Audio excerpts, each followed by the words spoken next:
Subscribe करें, press करें bell icon और पाएं मुंबई, नवी मुंबई एवं बॉलीवुड की ताजा तरीन खबरें।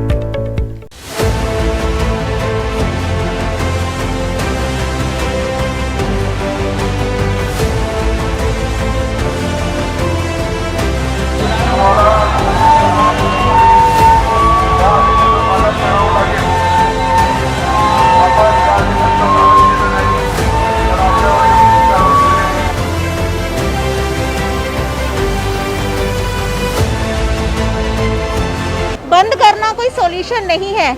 अभी आप बंद करोगे, 1 महीने के बाद आप चालू करोगे, फिर कोरोना बढ़ेगा, फिर क्या करोगे? मेरा घर बेच दिया और उसके बावजूद फिर से लॉकडाउन हो रहा है, तो मैं क्या बेचूंगा? मेरा कंपनी चलाने के लिए मैं और क्या बेचूंगा?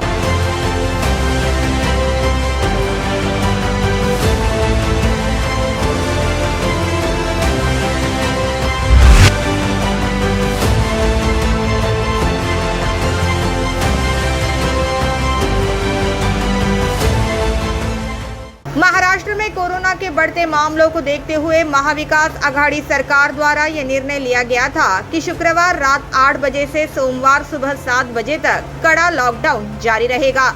अत्यावश्यक सेवाओं को छोड़कर अन्य सभी चीजें एवं दुकानों पर पाबंदी होगी।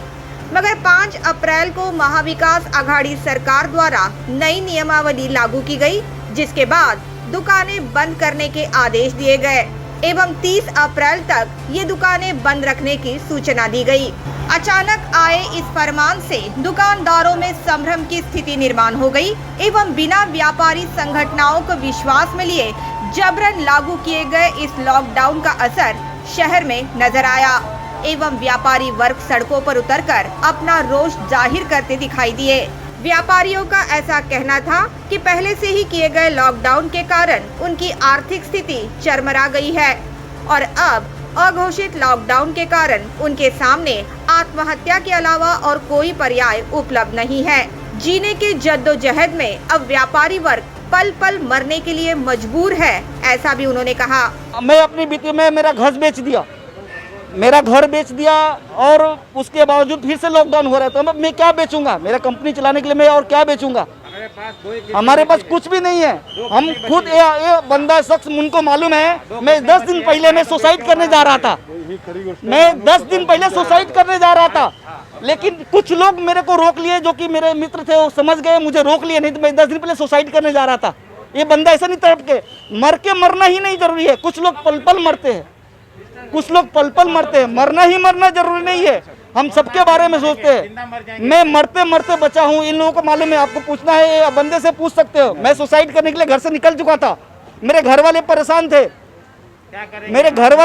थे। हमारे पास हमको कर्जा है, लोन है। तो वही एक व्यापारी महिला ने ये भी कहा कि लॉकडाउन ये सोल्यूशन नहीं है। सरकार को सभी वर्ग का सोच विचार कर निर्णय लेना चाहिए। बंद करना कोई सॉल्यूशन नहीं है। अभी आप बंद करोगे, 1 महीने के बाद आप चालू करोगे, फिर कोरोना बढ़ेगा, फिर क्या करोगे? वापस लास्ट टाइम के जैसे वापस लॉकडाउन पे लॉकडाउन करते रहोगे। ये सॉल्यूशन नहीं है। फर्स्ट ऑफ ऑल आप सॉल्यूशन निकालो कि कोरोना का आप क्या कर सकते हो।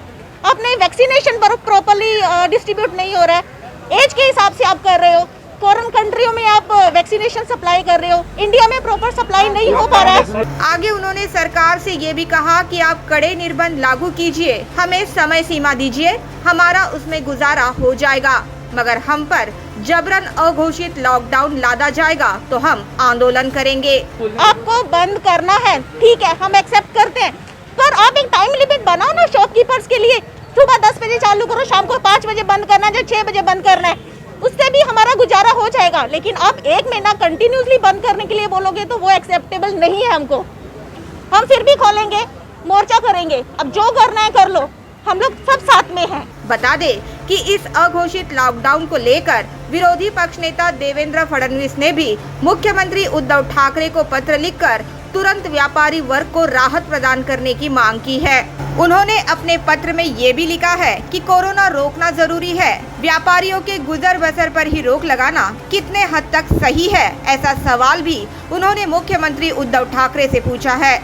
अब राज्य भर में हो रहे आंदोलन के बाद सरकार व्यापारी वर्ग को राहत प्रदान करती है या नहीं, ये तो आने वाला वक्त ही बताएगा। Bureau report, NMTV news.